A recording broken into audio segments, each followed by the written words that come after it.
Hello, Jai Guru.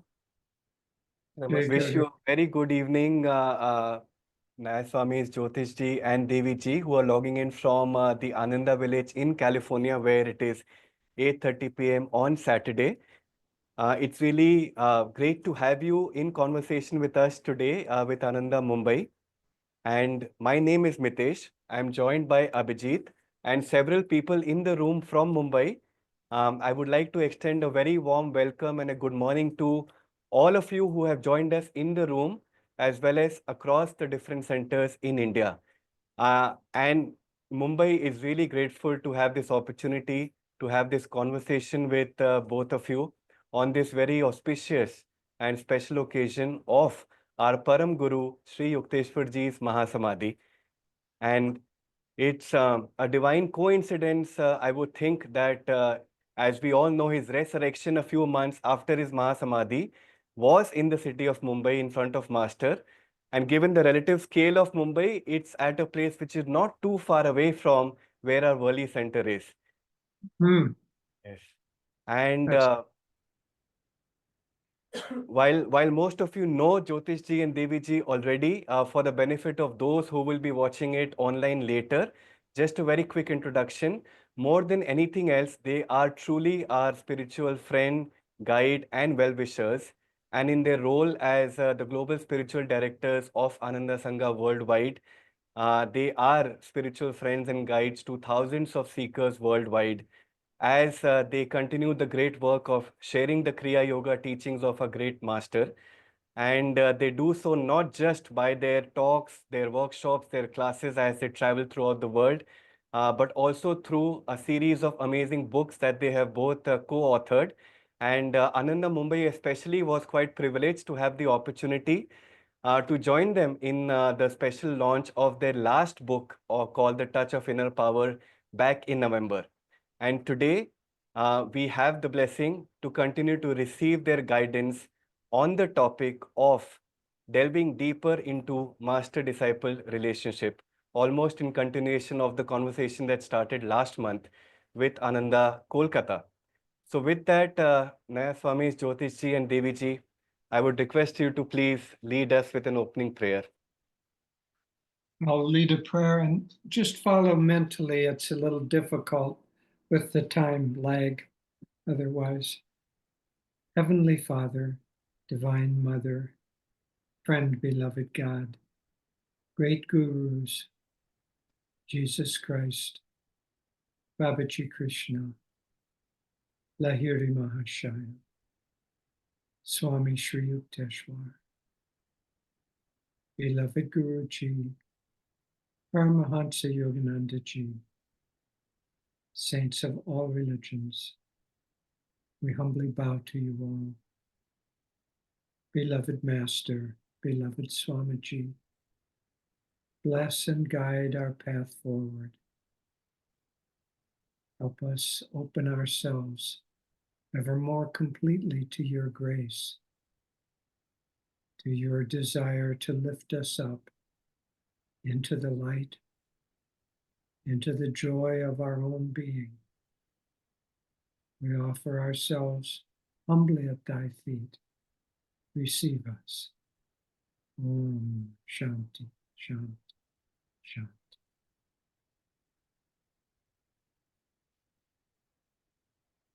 Well, perhaps we'll begin by addressing a little bit this very, very sacred subject. First of all, as you well know, it was Master's Mahasamadhi on the 7th, and it is Sri Yukteswar's Mahasamadhi today in India, Mumbai. But the Mahasamadhi of a great master needs to be understood as being something quite different from the death of an individual. First of all, great master like Paramahansa Yogananda Ji and Sri Yukteswar, they didn't have any ego. They didn't have any compulsion to come to this earth.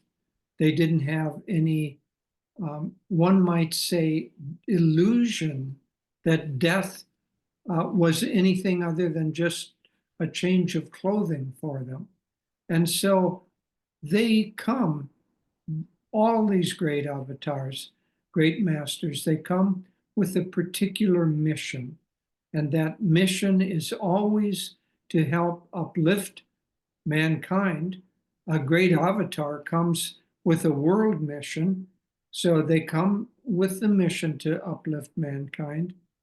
But in a certain sense, more importantly, they come with the mission to particularly uplift those people, the disciples, who consciously make a connection with them and consciously seek their guidance.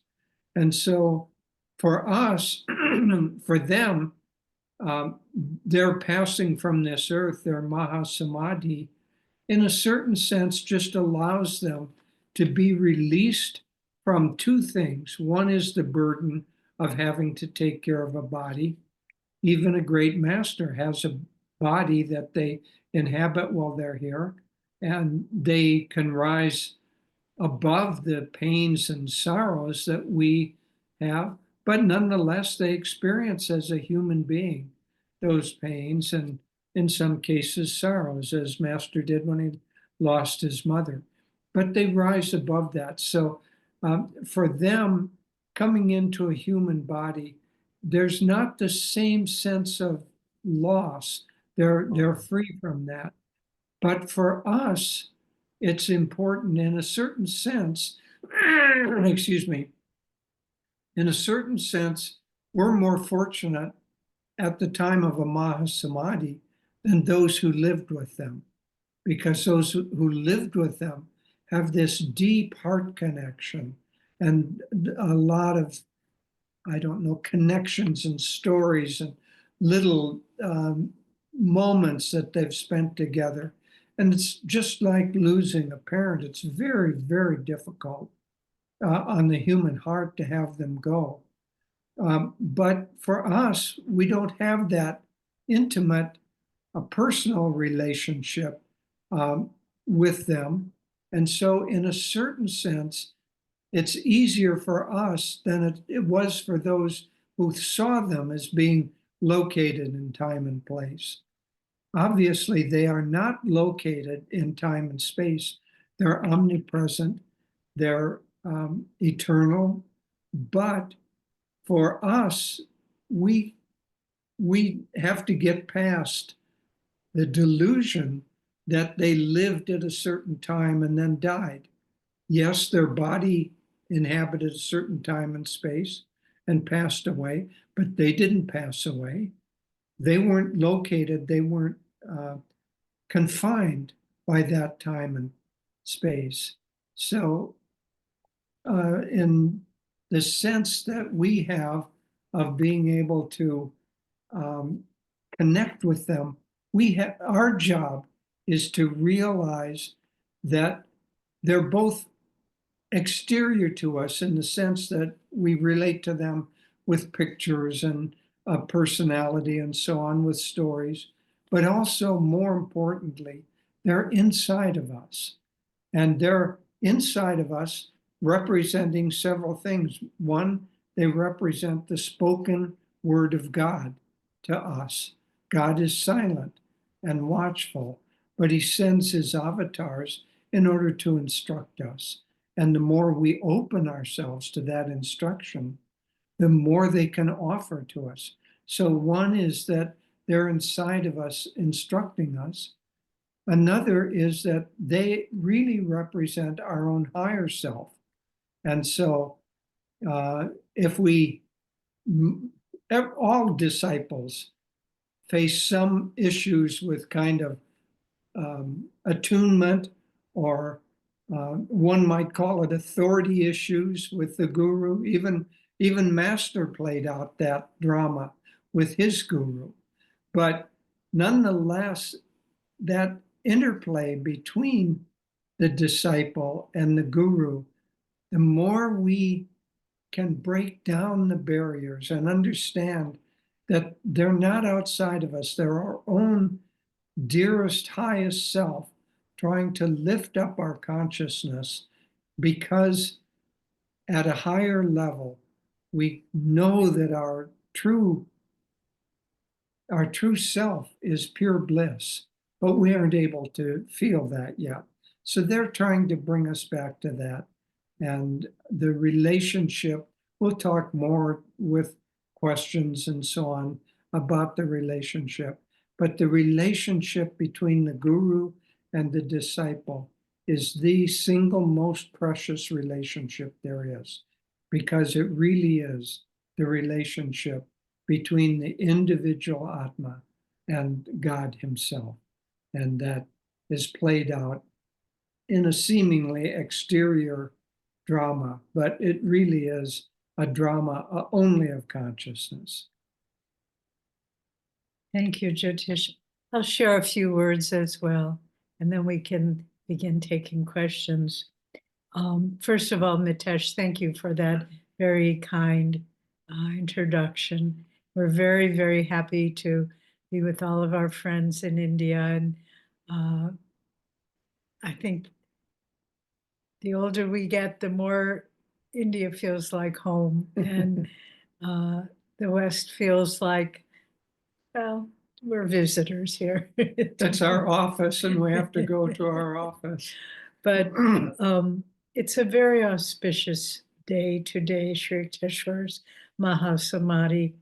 Last night here at Ananda Village on March 7th, we had a beautiful celebration for Master's Mahasamadhi. And we also spoke about Sri Yukteshwar there. And we're very fortunate. We have a little shrine here at the village with relics that have been given to us by Master's family and Devi Mukherjee and his wife Hashi that are associated with Master. So we meditated, we chanted last night, and then on our altar we had Master's cane that he used. We had the little pocket watch that his father had given him when he graduated from college, and we had Nayaswamis Diana will love this. We had his Esraj that he, you see him playing that in some photographs. And so we had those all up on the altar, and people could go up and get darshan from those relics. There was also a handkerchief as well that had been Master's. But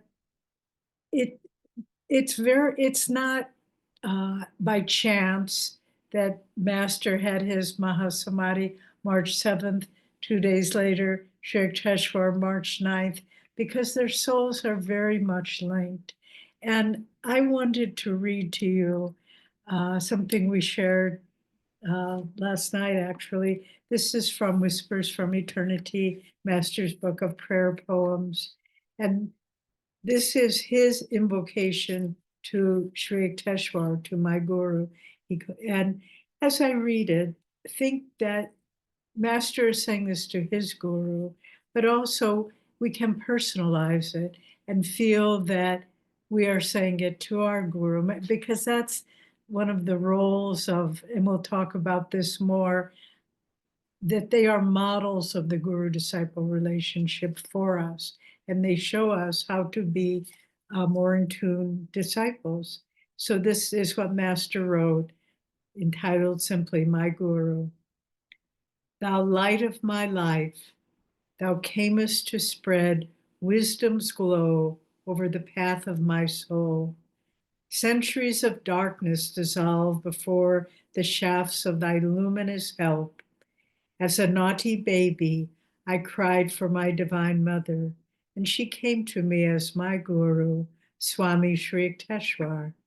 At that meeting, O my Guru, a spark flew from thee, and faggots of my God craving, gathered through incarnations, smoldered and blazed into bliss. All my questions have been answered with thy flaming golden touch.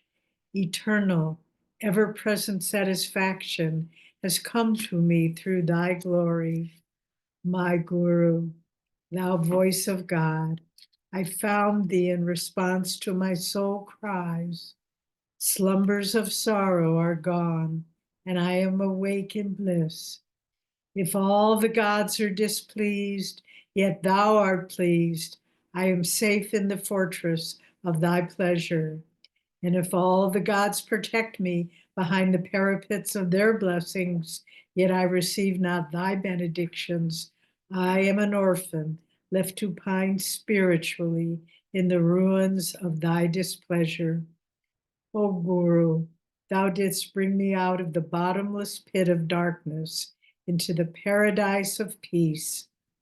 Our souls met after years of waiting. They trembled with an omnipresent thrill. We met here because we had met before.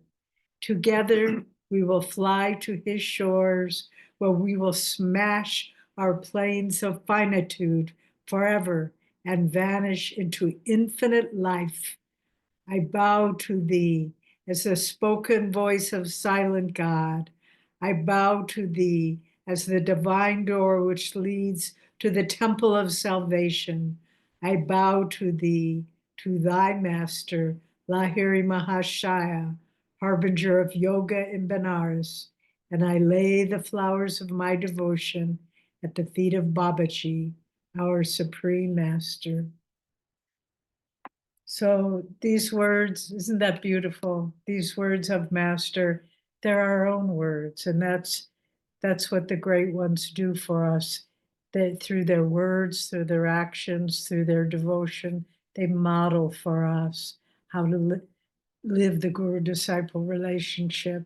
And Swami said, when Master met Swami Kriyananda, we call him just Swamiji, when he said when Master met Sri Yukteswar, he was already a fully enlightened soul. Just as when Sri Yukteswar met Lahiri, when Lahiri met Babaji. But for our benefit, they play the guru-disciple roles so that we can see what it is, what the meaning of it, how to do it, how to surrender the ego, even though in their case there was no ego left. So it's very important not only to celebrate the birth of these great masters when they entered this world, but also their Mahasamadhi, where they were able to cast off the limitations of time and place, of body and environment and so forth, and to try to feel with their transition into the finer, subtler worlds that we too are a part of that experience. So I think now those were just some preliminary thoughts. So Mitesh and Abhijit, if you would like to ask us questions, we will do our best to try to answer them. Thank you so much for setting the tone for this conversation. And as I reflect on the reading which you just did, it said all the questions have been answered, but I guess we are still trying to perfect our attunement and working on that. So we still have questions where we would like to receive your guidance. Thank you so much. And it was perfect to start with the tone that you've set on discipleship and the ability to actually connect with the guru. And with that in mind, a very important question that comes to some of us at least is that first is how do we attune ourselves to the guru? And the way Swamiji has taught us is to look into the guru's eyes, to take the guru's name, chant Om Guru, connect with the guru all the time, keep the guru with you, send your questions to the guru, keep talking inwardly, have that conversation, that presence alive. But then on the side of that, many of us as master also, he was always with Divine Mother. And in the poem that you just, the whisper that you just recited there also, he cried to Mother Divine and she sent his guru. A lot of us connect to God in a more personal way. And so in doing that, we try to connect with that form of God, whether Divine Mother or Shiva, Krishna, Ram, any form. So we try to keep that form with us, keep chanting that name. So how does attunement and this worshipping God in a separate, different, other than the guru form, a personal form. How do the two go together? And I'm sure there must be a meeting point, but if you could please help us understand this better. Sure. Well, here's one way to think of it. First of all, God is omnipresent, and he doesn't care how you worship him. What he's interested in is that you continually turn your mind and your heart more toward him. And so I think it was Vivekananda who said, it is a blessing to be born in a religion, but a curse to die in one. And so worshiping a personal form, it's a blessing to have a personal form. Excuse me, my throat is dry tonight. It is a blessing to have a personal form that is dear to us, that we worship. But it is a curse to think that God is only in that personal form.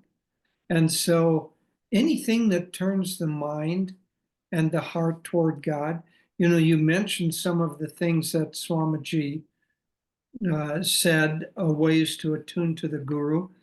They can be done outwardly, or they can be done deeply and inwardly. For instance, chanting Om Guru. You can mindlessly chant Om Guru a few times and then go about your business, or you can chant it and your mind is completely somewhere else. But if you really chant it, trying to feel the presence of the Guru in your heart or in the Kutastha, then really feeling it and connecting draws the presence of the Guru. Master said, for those who think me near, I will be near. And so just chanting Om Guru is not thinking him near, but thinking him near and then using Om Guru as a way of stimulating that. That's the real practice of that. I myself have been practicing that more and more during idle hours, and sometimes I'll wake in the evening. In the nighttime, my body is a little stiff and I wake up and need to roll over. During that wakeful time, I try to just mentally feel Master at the spiritual eye or in the heart, and I chant Om Guru. And the practice of doing that, or of doing any repetitive thing, is that gradually the mind and the subconsciousness becomes saturated with that. And then if you're not connecting to the Guru, you feel, oh, something's lacking. And so the constant chanting of the Guru, the same with looking into his eyes. In meditation, it's a very good practice to have a picture of Master or whoever you're worshiping, look into their eyes, then close your eyes and visualize them. Because that connection between your mind and their consciousness, as Master said, the eyes are the window of the soul. So the eyes express most clearly the consciousness of the Master. By looking into them and trying to connect with them, it's a bridge of connecting with the consciousness of the Master. And I could go on with all of these outward forms, but the real essence here is that it isn't the outward practice. It is the deep, sincere turning of the heart and of the mind toward God by using the Guru as the, one might say, connection point between the consciousness of God and so that God, who is infinite, takes on a limited form. You who are limited connect with that limited form that leads back to infinity. And the more deeply you do that, the more it will really have a powerful effect. Yeah, thank you, Jyotish. I think what I would add, it's a very good question that you asked, Abhijit. And, we've been on the path our whole adult lives getting to be many decades now. And a good image is to think of focusing a camera lens, you know, although everyone uses their iPhone now to take pictures, but, you know, if when you first look at, you know, an image that you want to capture on film or in camera, at first it's a little distorted, it's fuzzy, but then you work and you adjust and you adjust, and finally you get it clear. Well, that's what the spiritual path is like. One can think of that. I read a very good quote of Master's recently where he said, finding God, it's not a matter of or to accelerate your spiritual growth, is what he said. He said it won't happen by restless indifference. We know that. But it won't happen by overactive zeal, like, oh, I'm going to find God, I'm going to find God, which is just kind of outward. He said, what pleases God the most is calm, determined effort. And so I think if we just, like, I look back on meditation you know, in the past for me, I realized my mind was always mostly elsewhere, mostly restless, mostly wandering around. But little by little, it starts getting focused like a camera lens, and you start being able to sustain that clear outward, clear inward uh, absorption. And that's one of the steps of Patanjali too, is absorption. But it takes time, it takes patient, determined effort.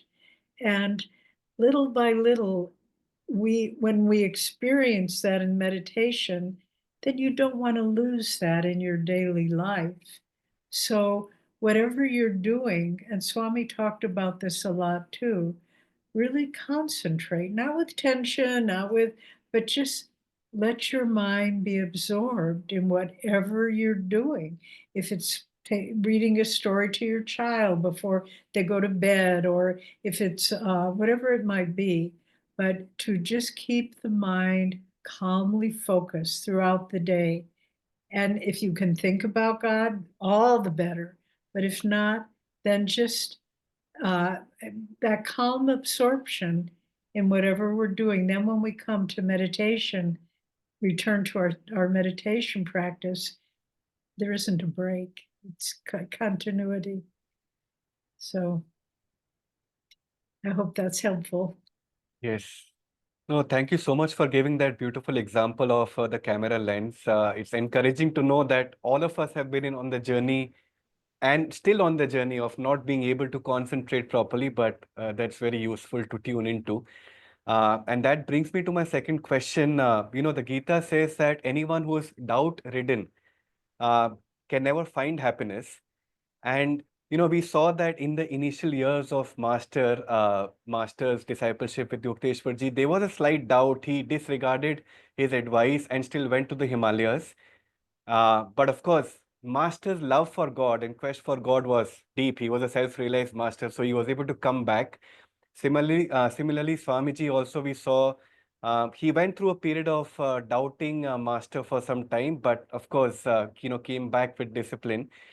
But what about us mortal devotees and disciples? When we have doubts, either on the guidance that we receive from Master or on our ability to continuously walk the path successfully, how can we overcome that doubt to come back on the path? Well, I would say the first thing is expect to have doubts. You know, it's not like it's a little bit like, oh my goodness, I've gotten hungry. I must be a terrible person. You're going to get hungry. Uh, Yeah. People have doubts because we come from a long, long history, thousands and thousands, if not millions of lifetimes, where our minds have been outwardly directed. And now we're trying to inwardly direct them. And more than just inwardly direct them, we're trying to connect to subtle energies that we don't yet quite feel. And so it's natural that we're going to have doubts. The masters aren't surprised at that. They just pass it off and keep working with us. You know, if you read the autobiography carefully, when Master went away and when he returned to Sri Yukteshwar, when he returned is in the chapter An Experience in Cosmic Consciousness. And when he returns to Sri Yukteswar accepts him just like he'd just been gone for an hour or two. Let's go and get some food. What Master says there is that unconditional love of the Guru, in spite of his doubts, that unconditional love healed something in him. And just a few days later, then he had the experience, Sri Yukteswar gave him the experience of cosmic consciousness. But that was right after a period of doubting. And so, what is the takeaway for us? Yes, we're going to doubt, but we need, as soon as we can, with any of our doubts, we probably haven't physically gone anywhere, but mentally we've withdrawn. As soon as we can, we have to return to the Guru, and the Guru is not going to push us away. The Guru is happy that we've returned. So we shouldn't feel guilty.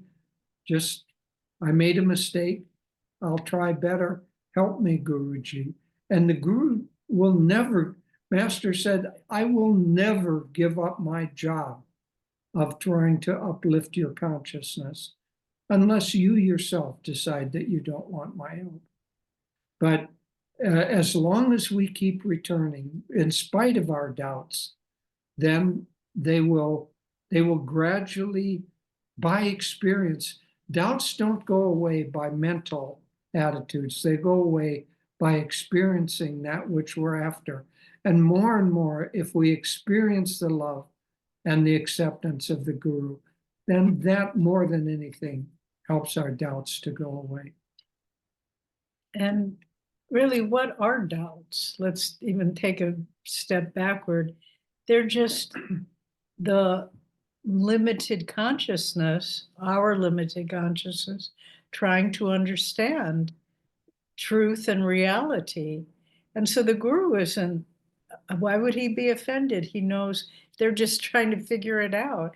And if you read the Bhagavad Gita carefully, the whole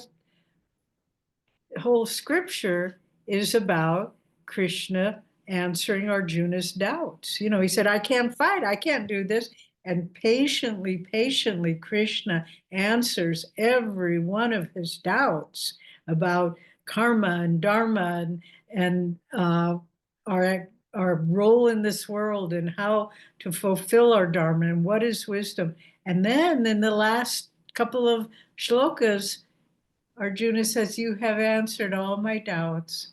And now I am, you know, I bow at your feet. And Krishna said, now that you are one with yoga, go forth, act and go forth, and go forth and act. And so really doubts are just a natural part of the process of liberation. And if that's really in one interpretation of the Gita, one perspective, it's all about the doubts of the devotee and the Guru's guiding him forward to answer every single one of his questions.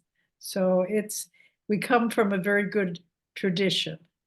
Yes, I would just say you can have doubts and be humble about them. Yes. Or have doubts and be proud of your understanding and you know more than the Guru. And then you start saying, well, of course, he lived a century ago, so he doesn't really understand my present work. And you push the Guru away. Well, that's proud doubts. Yes. Those are destructive. Kind of humble doubts, he'll help you work through. In fact, there's that story where we won't say who it was. It actually was a well-known Western author. He came to Master and he was asking him all these questions, very intellectual. And Master said very quietly, love God. And then the man went on and asked some more. And Master said more strongly at the end, love God. And then the man for a third time asked him some intellectual question. And this time, Master very strongly, because this man was not his disciple, very strongly, he said, love God. And then he just got up and walked out of the room. And later this man wrote about it. And he said, Yogananda really didn't have much, Much intellectual understanding. He couldn't Yeah, answer. my brilliant questions. So, the mind, The ego finds ways to Yeah. escape truth. yeah, and we have a mind, we have an ego, but we just shouldn't take them that seriously. Just say like, okay, you do your thing, I'm going to do my thing. Yeah. It's one key takeaway for sure for me would be next time I'm in doubt, and hopefully just the humble kind, not the proud kind. If I turn to the guru, maybe we are just a few steps away from experiencing cosmic consciousness.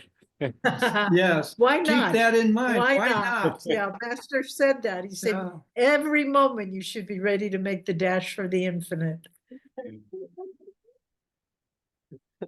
Thank you so much. That was such a useful reply, I must say.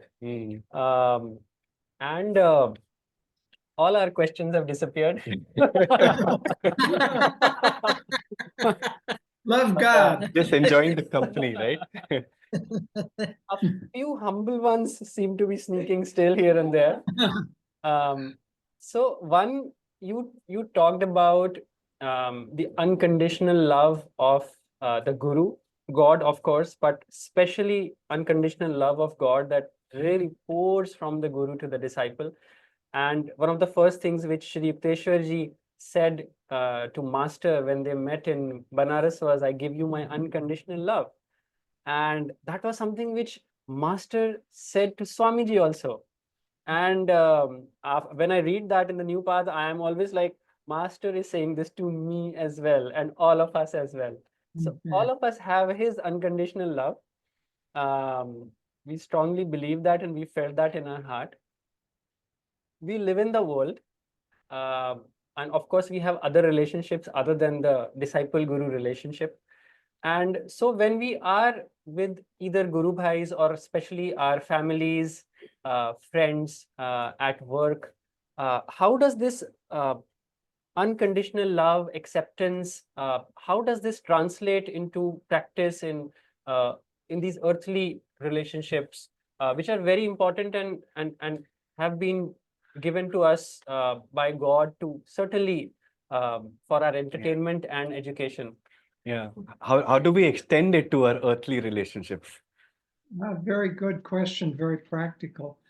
Well, I would say, first of all, it's very important in meditation and other times when we're quiet, not in relationship to other people, to try to feel that our heart is expanding to include everyone.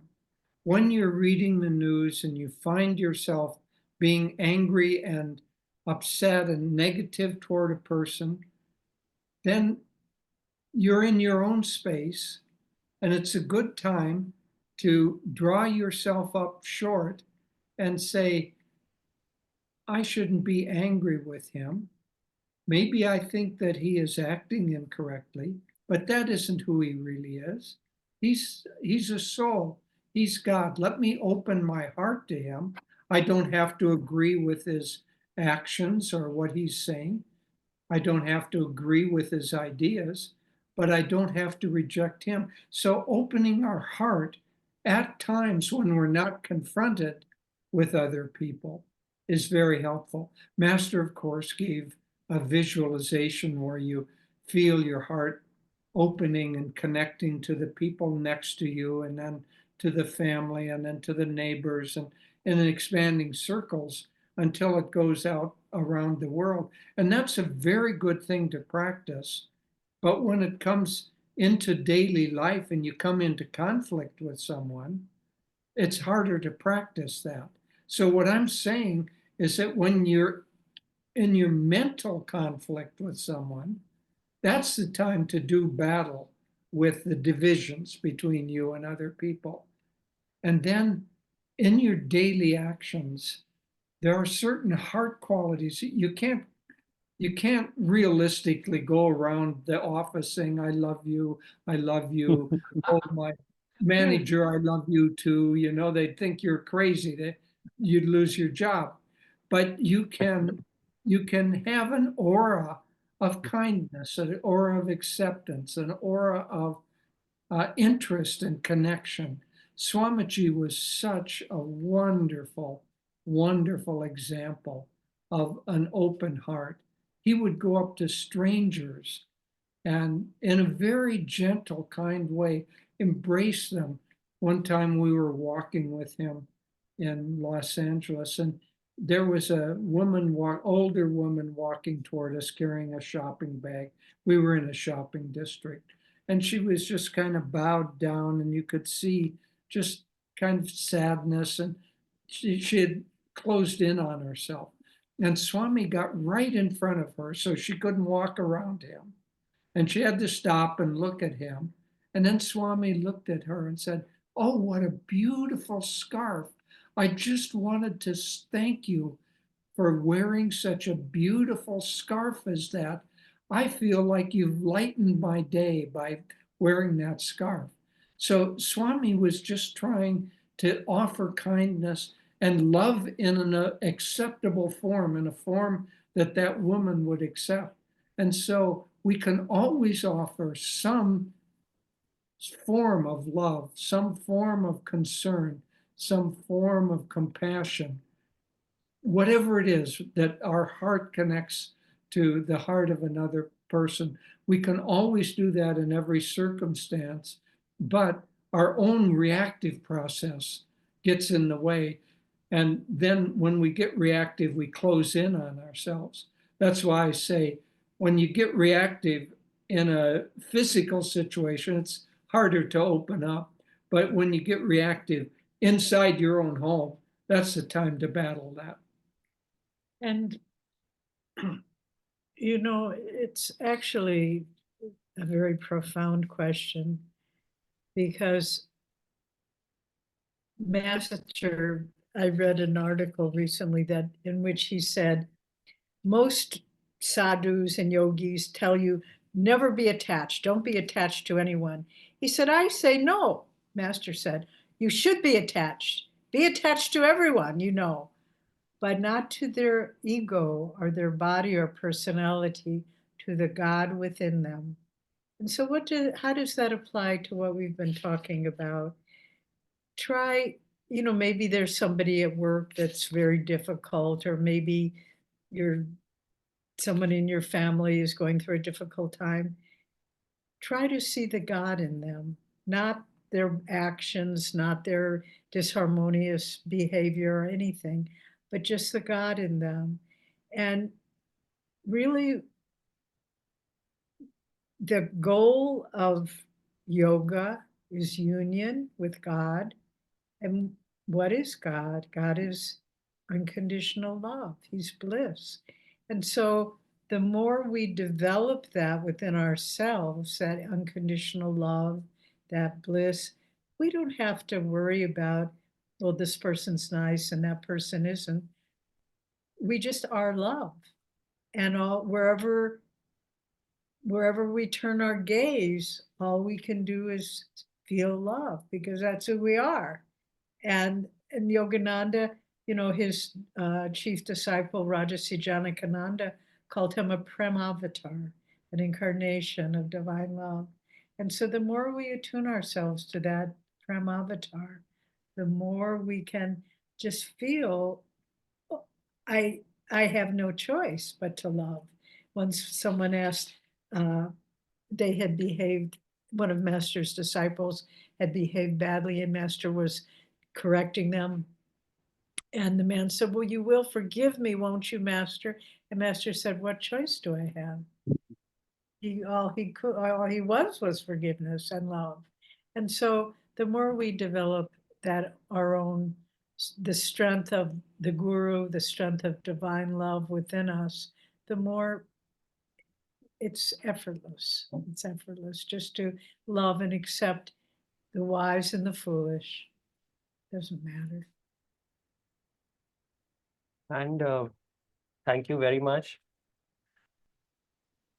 I think it is a good takeaway, which I feel, at least for me personally, is that continue opening my heart, continue attuning myself more, and not so much uh, get drawn into specific situations. And then, of course, you have to tackle them.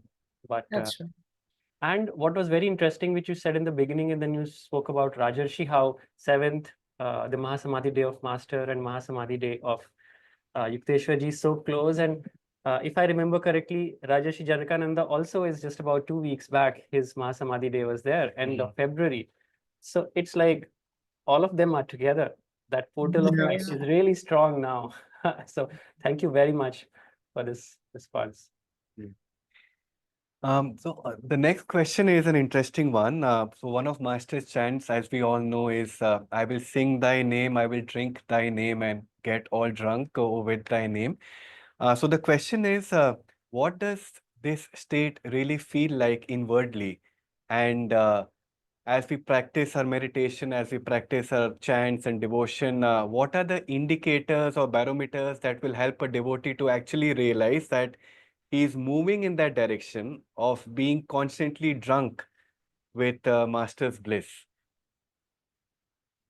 Well, I would say, first off, being drunk is kind of a spectrum. It isn't an either or, one or the other. You can get a little bit drunk, and then you can get more drunk, and then you can get so intoxicated you can't even move. The same is true with divine uh, intoxication.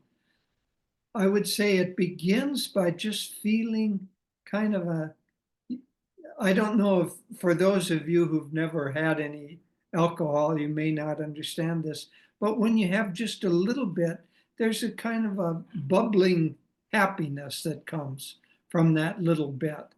And that's what starts people drinking, is that they feel happier, they feel more relaxed. Well, with divine intoxication, there's just a kind of, as joy comes to the surface, like bubbles in champagne, it just, joy begins to bubble up in your consciousness. You just feel lighter, you feel happier, you feel things less tense, less anxious about things. And then as you get more drunk, more intoxicated, what happens with physical drinking is that your mind kind of loses the ability to look at much other than what is right in front of you. And divine intoxication is like that also. It's that your mind gets more and more focused, your heart gets more and more focused just on that which is bringing you joy, that which is right in front of you. And then there's a higher level of divine intoxication. I can't speak to that, but I know that at some points, devotees get so intoxicated they can't even sit up, they fall over because they're just infused with with God, and they lose control of their physical bodies. It has never happened to me, but the first two, where you get more and more just kind of joyfully, happily, pleasantly uplifted and connected, and you don't want to leave that state. There's a beautiful film clip of Master. I believe he's in, I don't think he's with Sri Yukteswar. I believe he's in Calcutta with his family. Alok would probably know. But, and he's walking along and with his brother. And you can tell he can barely keep his body moving. They have to kind of hold him up. And, but, you know, we don't want to give the impression that bliss is incapacitating. You know, it's, I think, I mean, I haven't experienced samadhi, but from what I've watched Swamiji and what I see of Master, it, part of you is transcendent, but part of you is very capable of functioning in the world at the same time. And we would, in his later years, our home where we are right now is quite near a 5-minute walk, 3-minute walk to where Swami lived. And when he was in residence here, he would often, in fact, every day, the phone would ring at 5 o'clock. We'd always be here, and he would never say, "Come down every day at 5 o'clock," but he would call us every day at 5 o'clock and say, "Do you want to come down for tea?" And we said, "Oh, that would be nice." So we'd come down, and he would be sitting. His hearing wasn't good, and he would be. So we'd enter his room quietly, and he'd be sitting in a reclining chair, and we would just stand there because he was so evidently in bliss, and we would just try to absorb it. And then after a while, his eyes would be closed and I think he knew, I'm sure he knew that he was giving us the blessing of seeing him in a state of bliss. And he just let it go on for a while. And then he would open his eyes and he said, "Oh, you're here." And as though nothing had happened. And then we'd have some tea and maybe go for a little walk in the garden. But being drunk with God is something that will come to all of us. And little, as Jyotish said, it's not like one day that you go from 0.0 to 100%. Little by little, you just realize that there's a bubble of joy around you that nothing, no matter what, nothing can destroy. So it's a nice goal to move towards. But don't try to get it by drinking alcohol. Well, I certainly can't wait to feel that level of intoxication. I'm sure Abhijit as well. But it's a very good reminder that keeping company of saints is one very good way to feel that bliss inwardly. Yes. One of the best, Swamiji would often, when he was trying to do something slightly different, instead of just using his mind, he would associate with people that were doing that. So when he was planting the gardens, he associated with gardeners. And there's a magnetic exchange, and there's a magnetic exchange of higher consciousness. In fact, there's a beautiful chant, if you want to cross the ocean of delusion, think ye in thy heart, Guru, lotus feet of thy Guru. Master said that whenever he touched Sri Yukteswar's feet, an electrical current passed into his body. Then he said something very interesting. He said, in his presence, any thoughts of anxiety or worldly consciousness receded into the background. And that's one of the values of associating with high souls, is that in their presence, those habit patterns and ways of thinking that hold us back, it's not like they disappear, but they recede into the background and they loosen up. And in that state, you can reintroduce new and better habits more easily. So we can bow down and hold those lotus feet in our heart. That's our way of crossing the ocean of delusion. And our time is coming towards the end. And one of the questions, I don't know if we'll get to it, but I'll just respond to it. Is Sri Yukteswar now still in Haranya Loka? And I think it's important for us to realize yes, Sri Yukteswar talks in that chapter in autobiography, The Resurrection of Sri Yukteswar, that he's on this high, called an illumined astral planet, a high astral plane for souls that have already worked out their astral karma. And now they just have their physical karma, a little bit of astral karma, and then they'll be free. But, it's very important to realize, because sometimes to our own loss, we put Sri Yukteswar at a distance. Oh, well, he's in Harani Loka. I'm not on that level. But remember, these masters are avatars. They're omnipresent. So to say he's in Harani Loka is like saying, well, his body's in Puri. He's not here. No, they're omnipresent. And so, again, we can draw on Master and his relationship with Sri Yukteswar, that discipleship, to enhance our own discipleship. And when many years ago we went to Puri with Swamiji when he was still quite mobile and well, and we went to Sri Yukteswar's Mahasamadhi Mandir, where his body rests, and we meditated there with Swamiji. There was just a small group. There were 4 of us with Swamiji. And we asked Swamiji to bless we all were meditating for a while. And then this feeling came of discipleship. That's really what we felt. And we said, Swami, please. And we knelt before him and he bless our discipleship, bless our discipleship. And he did. And so remember, Sri Yukteswar, yes, he's a master called him a Jnana avatar. He's more distant, more cool. Master's warm, the Divine Mother. But we need to still try to tune in to all of our lineage, because as you all said, that they're linked together. They're Mahasamadhis and so forth. They're all linked together. And so to draw on Sri Yukteswar to help us to deepen our discipleship and to realize that he's not far away. He's right here. No, to think, is Sri Yukteswar in Hiranyaloka? Yes, he is, but he isn't only there. He's right here. The very sweet story happened to me, actually in Chennai. It was at the time of a Kriya, and this was before people came. And they had the altar decorated, and there were little garlands hanging from each of the pictures of the masters.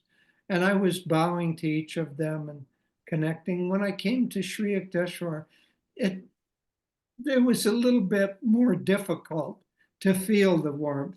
And I kind of mentally bowed to him, but in my heart, I kind of felt, oh, you're a little bit distant. And just as I thought that, the garland fell off his picture. So I had to pick it up and put it back on his picture again. So Sri Yukteswar knew my mind and my heart. He was here, but he was also on Hiranyaloka at the same time. Yeah, he teaches the advanced students, but then he also has, has a few tutorial for a few kindergarten students here, preschoolers. That is so heartwarming to know. And when we connect with Master, usually, it's more about the heart, trying to open the heart, feel him inwardly. But off late, I personally have been trying to connect more with Yukteshwar ji. A new prayer that often comes now is, O Guru, let your love in me reflect more in the choices that I make. Very Because good. it can't be just some inward emotion that we are having, but it needs to reflect moment by moment what we are choosing. Thank you so much. I'll just end with a story we were told. Sri Yukteswar was quite serious and stern with his students, those who came for training, because he took it seriously. But he would visit various places, and he visited the homes of friends of ours. And when he did that, he would bring candy for the kids, and they would come and sit on his lap, and he would tell them stories, and they loved to have him come. He was just warm like a grandfather. But to his students, he was stern because he took very seriously that he was training them. So I think we're in between. We're his students, but we're also climbing up on his lap, and he's going to give us some candy. Yes, true. So since our time together is drawing to a close, I would just like to thank Nayaswamis Jyotish ji and Devi ji. I think we are so grateful. This is exactly what I meant when I said that you are our spiritual friend and guide. The opportunity that all of us get in India to be able to connect with you on a monthly basis, I think we are so lucky to have this spiritual family to draw from each other and continue to receive your guidance and blessings. I just have one more small request from both of you. Today is not just special because we are celebrating Sri Yukteshwar Ji's Mahasamadhi, but it also happens to be the second anniversary of the Worli Center from where we are doing this broadcast. So if I may request you, and if I can request everybody in the room to try and come behind us, as many of you as you can. If Jyotish Ji and Devi Ji, you can bless the center or leave a small wish for the center, uh, we'll be very grateful. Oh, it's so nice to see you all. Oh, so many friends. Oh, oh, how wonderful. And all the other centers, we can try to put the spotlight on them. You can have your cameras on as well. And please join us in this blessing. Good, good. Oh, Okay. it's just wonderful. You know, it is so important that we have these centers where people can come and make sometimes their first connection with the spiritual path. And it's a blessing for you to be able to serve in this way, blessing for the people who come to the center to be able to receive this great path and light. But most of all, it's a way for all of us to be together, to share our friendship, our satsang, by serving in an uplifted way. And God is there with us as his master and Sri Yukteshwar and all of our masters. And as Mitesh said at the beginning, it was in Mumbai that Sri Yukteswar resurrected, appeared before Master, and not too far from the Worli Center. So let's just take a moment and visualize Sri Yukteswar's blessings on your center and on all of our centers throughout India, Master's motherland, the home of these great avatars. May they bless each one of you. May they bless your centers that serve others and draw them towards God. And may together we create all the centers in India, in Europe, America. May we create a beautiful web of light, of golden threads intertwining to surround our planet with love and light and hope and higher values. Master Sri Yukteswar, on this day we celebrate your gifts of discipleship to us, and we give you in return all that we are and our deep desire for oneness with thee. Om. Let's rub our hands together, chanting Om, and let this light spread out from your heart and your center out to all the world. Om. Om.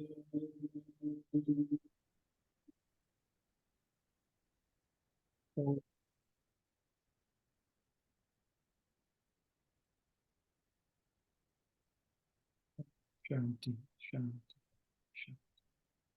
Thank you so much. Thank you. Thank you for our dear friends in Mumbai for hosting us. Thank you, Alok, for translating for us. And thank you to our friends joining us throughout India. And we look forward to seeing many of you, all of you, in person when we come back to India in September. Jai Guru. Jai Guru. Jai Guru.